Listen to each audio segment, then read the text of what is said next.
আর কবে আর কবে। তিলোত্তমার সময় এটাই ছিল আমাদের মন্ত্রগান, ছিল আমাদের আন্দোলনের প্রতিবাদের অস্ত্র। আর সেই আর কবের প্রশ্নের জবাব দিয়েছে মুর্শিদাবাদ, বাঁকুড়া, সোনামুখী, বীরভূম, আবার কখনো দক্ষিণ চব্বিশ পরগনা ও উত্তর দিনাজপুর, আবার সেই কলকাতার বুকে নির্যাতিত হয়েছে ল কলেজের ছাত্রী।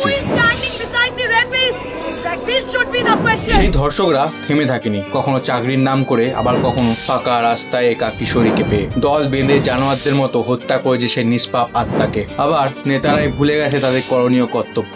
যে মঞ্চে গলা ভারী করে বলে মেয়েদের সুরক্ষা চায়, আবার সেই মঞ্চেই বসে আছে কোনো মেয়ের জীবনের অন্ধকারের কারণ। কখনো ম্যানেজার হয়ে থাবা বসিয়েছে এক নিরীহ কর্মীর ওপর, আবার কখনো প্রেমিকই হয়েছে ভক্ষক, ভুলেছে ভালোবাসা। মনে করিয়ে দিই, এই আর কবের পাশে থাকা জিজ্ঞাসা চিহ্নটা ছিল আমাদের সরকারের কাছ থেকে। কবে আমার শহরের মেয়েরা সঠিক বিচার পাবে, কবে পাবে ফাঁকা রাস্তায় একা সাহস করে হাঁটতে। কিন্তু জবাব দিচ্ছে সেই মানুষ শরীরে থাকা জানোয়াররা, সেই ধর্ষকরা। আর কবে প্রশ্নের উত্তরে বলছে, অপেক্ষা করো, তোমার শহরে আবার হবে। যতক্ষণে আমি এই ভিডিওটা আপলোড করব, ততক্ষণে হয়তো অনেক নিরীহ মেয়ে অত্যাচারের শিকার হবে। আমাদের ভারতে প্রতিদিনে ধর্ষণের সংখ্যা 86, যেটা খাতা কলমে নথিভুক্ত। বলতে গেলে যারা সমাজের কথা চিন্তা না করে সাহস করে সরকারের কাছে নিজের অত্যাচারের বিচার চেয়েছে। তাহলে ভাবো এরকম কত নির্যাতিতা আছে যারা সমাজের চাপে, সম্মানের ভয়ে আজ বোবা, নিজের ওপর ঘটায় অন্যায়কে ধরে নিয়েছে ভাগ্য।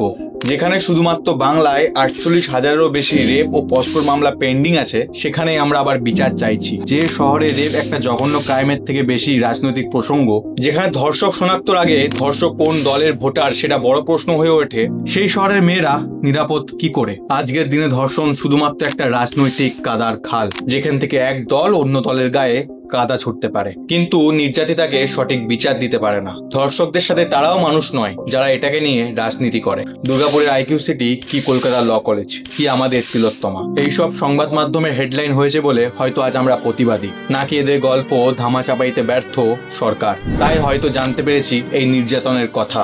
তাহলে ভাবো এরকম কত গল্প চাপা পড়ে গেছে সে অন্ধকারের দেওয়ালে, যে দেওয়ালে রয়েছে রাজনৈতিক প্রভাব, ক্ষমতা, আর রয়েছে সমাজের ভয়। আমাদের রাজ্যে একের পর এক এরকম অমানবিক ঘটনা ঘটে যাবে, আমরা রাস্তায় নামবো, আন্দোলন করব।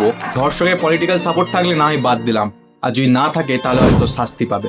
এখানে ধর্ষকরা ধর্ষণ করছে, একটা নিরীহ মেয়ের মৃত্যু হচ্ছে, একটা পরিবারের ধ্বংস, আর আমাদের করে একটা আন্দোলন, একটা প্রতিবাদ, আর আবার একটা বিচারের আশা। এটাই হলো আমাদের শহরের রেপ কালচারের একটা লুপ, যেখানে কষ্ট পাচ্ছে একটা নিরীহ মেয়ে আর তার পরিবার। কদিন পর মিডিয়াও চুপ, টিভির সাউন্ড ফুল অন্য কোনো রঙিন খবরে, সাদা কালো তখন অতীত, আর তারপর হয়তো আমরাও ভুলে যাব। তারপর আবার একদিন ধর্ষকরা হানা দেবে তোমার আমার ঘরে, নির্যাতিত হবে তোমার কিংবা আমার বোনেরা। সেই দিন হয়তো আবার চোখ খুলবে, কণ্ঠ কথা বলবে। সমাজের কথায় তুমি অপরাধের শিকার নও, তুমি অপরাধের কারণ। তাই তো আমাদের মাননীয় মুখ্যমন্ত্রী বলে ওঠেন, especially the girl child at night time,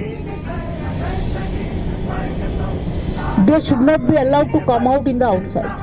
ताली कभी एक हाथ से नहीं बजती, दोनों हाथों से बजती है। ये चीज देखी जाए, हर कोई शरीफ लड़की होती है रात को 9 बजे मतलब नहीं घूमती है। लड़के भी उतना उससे ज्यादा जिम्मेदार है रेप के लिए, ये लड़के हैं। फिर तो उस कारण पे जाओ कि रात के 12:30 बजे तक क्यों नहीं पता था कि हमारी बेटी कहाँ है। মা ঘরে লক্ষ্মী না কালী দিও, এই রাতের অন্ধকারের গভীরতা অনেক, হাতে মোমবাতি না ত্রিশূল দিও। শুভ দীপাবলি। প্রদীপ জ্বলুক তাদের ঘরে যাদের মনে রয়েছে ধর্ষকের ছায়া, রয়েছে অপরাধের চেতনা।